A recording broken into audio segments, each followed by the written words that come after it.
Welcome back to another episode of Who Should You Choose, the video series where I go through the prior videos, questions, and comments and help you with your HUT lineup decisions. We are entering Team of the Year week. Wednesday, we will get our first drop of nominee cards.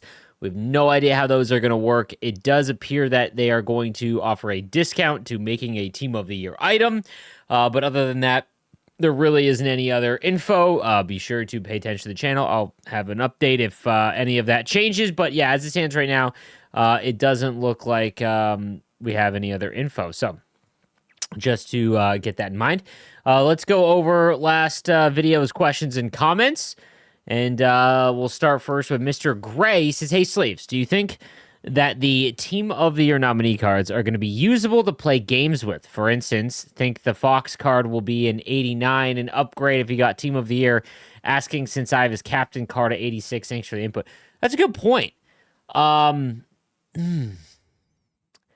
would assume they'll be low enough to like allow them to give it away, you know, because I think that the nominee cards allow them to be like to complete objectives with nominee cards, something along those lines. It also allows them to technically give away stuff. Like the fantasy event, they gave away 2 B and D cards for free, which is crazy. Again, content team hasn't had a ton of W's, but that was one of them. So I could see them giving away nominee cards as opposed to giving away a straight up Team of the Year item. So they give you a Team of the Year nominee card as a reward for doing whatever. And maybe you have them in your lineup to do whatever chores that you have to do, or objectives, sorry. So I could see that. I don't think they'd be 89, but I could definitely see them be 85 or 86 maybe. So I'm not sure, but that would be my guess.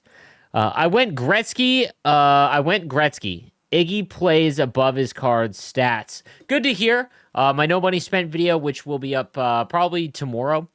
I have a decision to make about my first modern icon. Obviously, one of my favorite players of all time is Jarome Iginla. A lot of people asked again about Jarome Iginla's jersey coming down. It was simply because Kevin Hees, my favorite ice dog to watch, he signed my jersey when I was covering the team this week. So I wanted to just change up the jersey a little bit. The Ovechkin jersey is signed, and he's going for the chase. And then Logan Couture is just the captain of my favorite team. So yeah, I think I'm gonna go with Iginla, but God, he is just he needs some upgrades, especially given the cost to make a power-up icon or a hologram.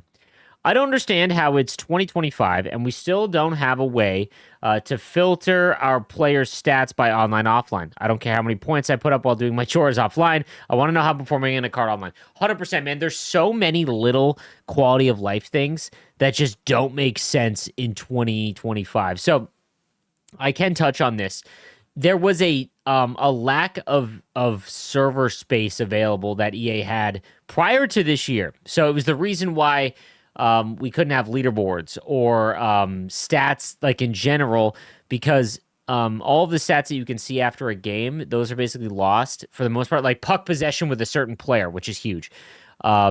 They increased the server space they had by a ton. So think if you play 50,000 games, the server space required to save all of the data from that was pretty big, I guess. Again, this is like a very niche conversation that I had with the developer over the last couple of years. So it looks like they have increased that. So hopefully we can see a separator.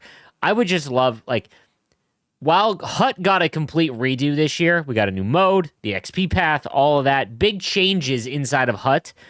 A lot of them not for the better. But that being said, I hope we see a UI overhaul for the whole game, because it's so slow and there's so many extra loading screens and all of that. Need that fixed. Are we ever going to get an Austin Matthews card this year?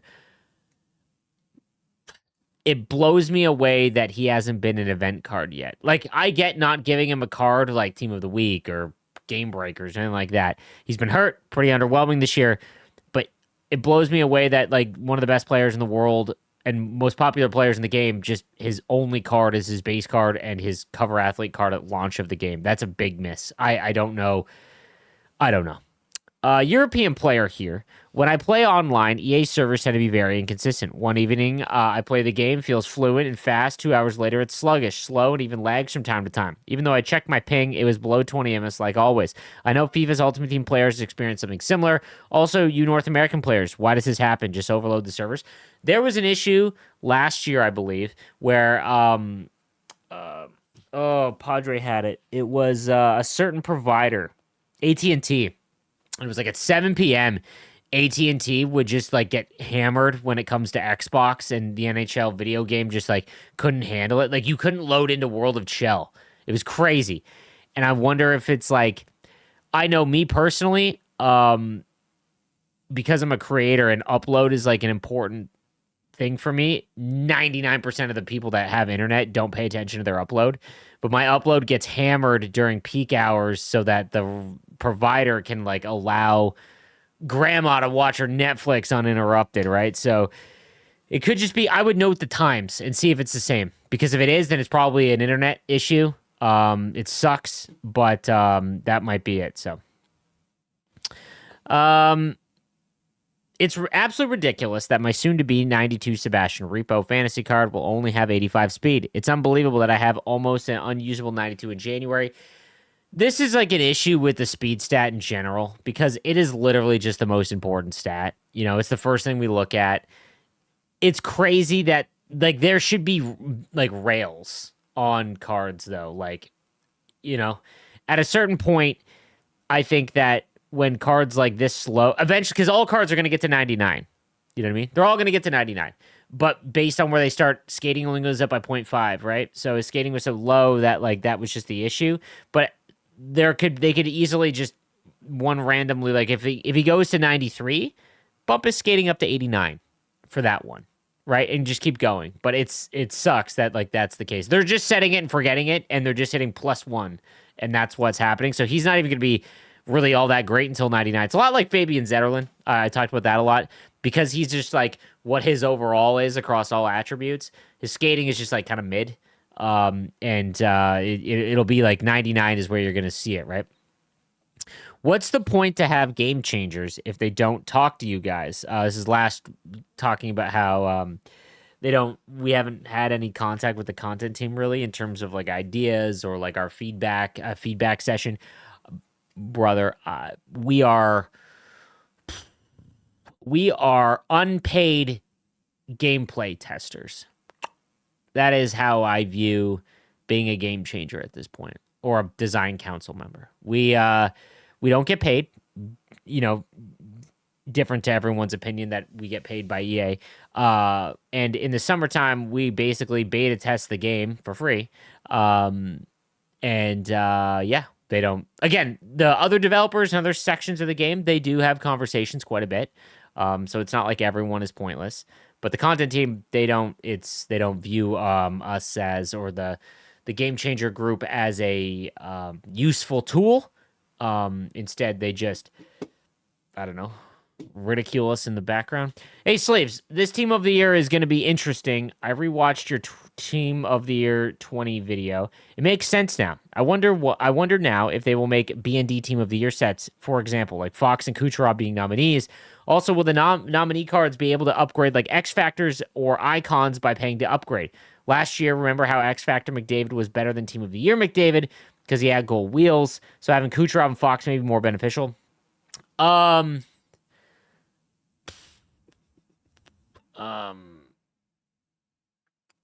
think, again, we have no comms on this. My guess is that the nominee cards allows them to give out Team of the Year items, you know, and they're trying to change up the event, and Team of the Year, like I said, it's not from a creative standpoint. I don't love it. You know, it literally like puts, the brakes on the entire content for NHL because everyone just saves for Team of the Year, right? The nominee cards, how I think they will work is it allows them to give them out as like objective rewards and stuff, and allow people to be like involved in the event, much like how they gave out 2 free fantasy cards, but you didn't get to choose who they were, right? So you get your nominee cards, and then what I think will happen is that you'll just get a drastically reduced trade-in cost for that card. But I don't have any other ways, or we'll find out Wednesday probably. So, Ice Tilt isn't real. I've literally had 99 overall teams lose to teams with base players. All of a sudden, my super team is skating like they're in slush, 40 shots on, no goals. It's real. And yeah, I'm not the best player, but I'm pretty good. This goes back to talking about Ice Tilt in the prior game. Again, I think that I've never seen or heard of proof where something in the background is controlling or like rubber banding, if you know, to help out a player.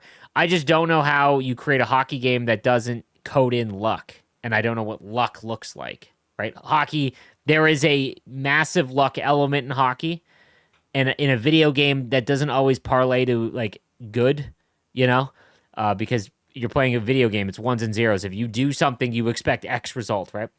But yeah, like it happens in real life, you know. And I'll be honest with you, like if you the best player, best team in the NHL, if they were to play against the worst team in the NHL, they have like a 60% winning percentage, right? Like the disparity in good and bad is very minimal, right? So, you know, is it real? There's games where it's like I literally feel like, okay, the game is not going to allow me to win here, and but more often than not, the better team, or not the better team, the better player will win than the team. What would be best to have a lot more players for sets or 1 million coins for Team of the Year? It's always going to be players for sets. Again, when Team of the Year comes out, everyone that is playing the game will spend everything in their power to get as many Team of the Year items, you know? So that means that the demand will outweigh the supply. So way higher cost for it. So if you go in there with 1 million coins, that's great. You'll be able to make a Team of the Year card, or maybe even just buy one outright. But you would have maybe be able to make 1.5 if you bought fodder going into it, or collection, bigger collection. So Ice Tilt really doesn't. This is my favorite part about the NHL video game and doing these videos, that you see like the despair, this. Why can't I not speak? What is the word I'm looking for? The discrepancy in opinions. The game of hockey is luck-based, and in real life, the better team loses due to either luck or the other goalie simply being better. It happens, and we focus on the negative rather than the positive. Like I said, I don't know how you code it in a video game, right? Is there something that is like, you log into a game and it's like, okay, everyone is playing on a harder slide. This player is playing on a harder slider? I don't think that happens. Maybe. But I've never heard of proof or anything of that, and I don't know how you would prove it unless they put it on PC, and then you had people that actually break down the code. So I don't know. Like I said, I just feel like there's some games where you just won't win, and you know when you're playing them, like So, hey Sleeves, I've been watching most of the year, and I'm a first time commenter. I'm relatively new to Hut, as this is the first game I've played since it's Hut 19. Wow, I cannot read today. English is tough. I began at the beginning of December and have been playing regularly since. I almost only play squad battles and do not play offline very often. So he's got Hayduk, Miller, Yager, Bedard, Backstrom, Gensel, Lemieux, Trottier, Brat. You've built a very good team since playing in December. I'm able to make one vintage hologram and one Hut 2000s MSP. I'd like some advice on which card to take. Vintage, I would definitely go Gretzky. It would give you... Gretzky is just widely considered like one of the best ones. Free elite edges is awesome. So he would be a center, and even if he's not a center for you, you can always move him over to the wing. So that is definitely what I would take with that. The Hut 2000s MSP. What's your weakest need? Man, you really need a left-handed forward. It's almost... Man, it might be Svechnikov. I actually think it's Svechnikov, even though I don't think he's the best one. You've made the best one, Hayduk, or Pronger. I guess you could go Pronger, but I think that you have a bigger need for Svechnikov, actually. P.S. I missed most of the Gallery of Greats and World Juniors event. That's a tough one to miss. Hey, Sleeves, what's your opinion about giving free abilities to every MSP only when the event is available? That way players can use cards with their abilities and decide if it's worth activating after the event is over, and that would also keep players investing into MSPs to try and max out free abilities every week. That would just create more FOMO, man. Like, if you're not around for an event, it'd be devastating. Like, it would, like, the more free abilities you give, the more and more it becomes an arcade game. That's just the reality of the situation. The ability point limiter puts, the game on train tracks where it can't get completely out of hand with abilities. It's already getting kind of crazy. So I don't know if I'd like it every bit. I think doing the like what they did with Next Gen with Barzal and Kaprizov, the trade in for 2 of the 1 lower overall is just a bad. If you're not going to give away, we'll take the Barzal one for example. You traded in 2 86 overall Next Gen player item MSPs, right? And you got 187 back. You should get 1 BND 86 back, or whatever the overall is, or make those 87s get free abilities. That might be it. But then that would just destroy all the. It's a very dangerous line to walk. I don't love the free MSPs giving abilities. I don't. I think they already get like kind of custom builds and good abilities for the most part that I think that you would wipe out the interest in any non-MSP card. Hey, Slaves, I never really thought about it before, but you're right about them removing year-long cards. Remember back in NHL 22 when X Factors were introduced and there were 50 of them? It's crazy to think we went from 50 different options to only 5 true X Factors. Really makes the game more boring if you aren't able to use cards you want all year round. MLB The Show does it perfectly, where they give out hundreds of 99s for people to use. Obviously, some won't be used all year, but this year, Babe Ruth could be unlocked day 1, and you'd be able to use them all year round. Really wish EA would give out more X Factors because it's nice to use the same players all year round, but at higher overalls. As always, keep up the great work. 100%. This is a fundamental change that the content team looks like they are trying to do. They are actively just removing any idea that the prior content team had. Like it just like and that isn't like a hot take. That's just legitimately looking year over year. They are just continuing to remove or change for the sake of change every event that they didn't come up with. And it looks like they want to get to a spot where just like the year-round cards are just non-existent or so expensive you'll never get them. For the majority, if you're a casual player, right? I think that